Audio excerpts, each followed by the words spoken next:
Hello everyone, আমি দীপিকা। আমি আবারও আজকে একটা ড্যামেজ হেয়ার ট্রিটমেন্ট নিয়ে এসেছি। তো আমি প্রথমে হেয়ারটা ভিডিও করতে ভুলে গেছি। আচ্ছা, যাই হোক, এখন আমি ক্রিম অ্যাপ্লাই হয়ে গেছে এটার মধ্যে। আমি দেখাচ্ছি, ক্রিমটা লাগিয়ে কিছুক্ষণের জন্য ছেড়ে দিয়েছি। তারপর দেখা হচ্ছে কিছুক্ষণ পর। এই যে দেখুন, আমার একদম আমি যে পলির্যাপটা রেখেছিলাম প্রায় হয়ে গেছে, প্রায় 40 মিনিটের মতো রেখে আমি হেয়ারটা দেখুন ক্রিমটা এই চুলটার মধ্যেই লাগানো, যার কারণে দেখুন চুলটা একদমই শক্ত শক্ত হয়ে আছে। এই যে চুলটা দেখতে পাচ্ছেন অনেকটাই লম্বা, আর যখনই দেখাতে যাচ্ছি দূর থেকে ব্লার হয়ে আসছে। দেখুন, এটাকে এখন আমি বেশি কিছু করব না, 3 দিনের জন্য ছেড়ে দেব। প্রচণ্ড স্প্লিট এন্ড হেয়ার ছিল, তো প্রথমে আমি স্প্লিট এন্ড হেয়ারগুলি রিমুভ করেছি। দেখা হচ্ছে 3 দিন পর, দেখা যাক রেজাল্ট কি আসে। এই যে 3 দিন পর আসার পর দেখুন, আমি শুধু জাস্ট ওয়াশ করে দিয়েছি শ্যাম্পু দিয়ে, আর কন্ডিশনার অ্যাপ্লাই করেছি, আর কিছু না, তেমন কিছুই করিনি। দেখতে পাচ্ছেন এই যে নিচের জায়গাগুলো দেখতে পাচ্ছেন প্রচণ্ড খারাপ অবস্থায় ছিল, প্রত্যেকটা চুলের আগাগুলি ফাটা ছিল।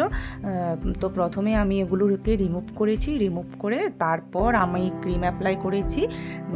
দেখতে পাচ্ছেন এখন রেজাল্টটা কতটা ভালো এসেছে। আসলে কি হয়, আমরা এই চুলটাতে প্রায় 3 থেকে 4 বার স্মুথনিং করা হয়েছে, যার কারণে কি হয়, নিচের জায়গাটা একদমই উইক হয়ে গেছে।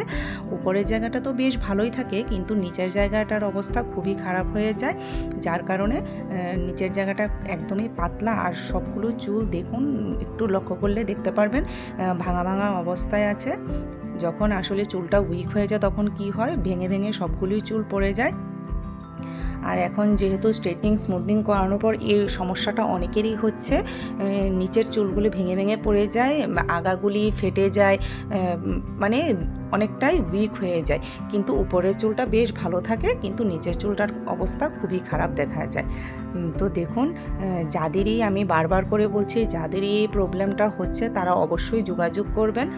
আপনারা ভয় পাবেন না। অনেকেই টেনশন করে এই ব্যাপার নিয়ে যে কি করব, কোনো কিছুই বুঝে পায় না। তা দেখুন, যাদেরই সমস্যাটা হচ্ছে তারা অবশ্যই যোগাযোগ করবেন। আর দেখতে পাচ্ছেন ট্রিটমেন্টের পর রেজাল্টটা খুব ভালো এসেছে।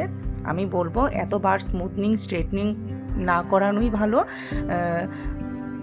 আপনারা প্রোটিন ট্রিটমেন্ট নিতে পারেন, তাহলে চুলটা বেশ ভালো থাকে। আর দেখুন, এখানে আমি কোনো ফিল্টারও ইউজ করিনি। চুলটা কতটা সুন্দর হয়েছে। আমার ভিডিওগুলো যদি ভালো লেগে থাকে তাহলে লাইক কমেন্ট শেয়ার করে দেবেন, আর আমার ইউটিউব চ্যানেলটিকে সাবস্ক্রাইব করে দেবেন।